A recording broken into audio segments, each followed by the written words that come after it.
นี่มานำส่งนี่มานางเสียลงไปที่พระจูปัจจัยล่างวัฒนาก่อนพอดีส่งไปให้คำ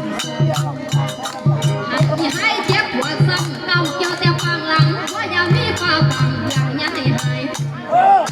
กินก็กินเป็นหายอันตรายอย่างมากผ่านขอความเพียงแรงเขาห้องเต่าคุณนั่งอยู่ห้องเสียสวยบ่อ้างฟ้าบอกว่าเป็นสัทธาบานไทยคือย่าแม่คือกันสื่อยังไรย่าแม่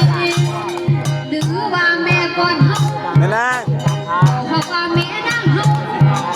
ใจคนดีก็รักรอเพียงพ่อนอทางให้คนสุขสำราญได้ท่ามจุนมีให้บุญทำตลอดคือแม่นั่นคือการให้เจ้าลูกลาบไหลให้เจ้าดูลาบไหลคือข่าวไว้คนของผู้เบิ่งยังยักของท่านที่ดี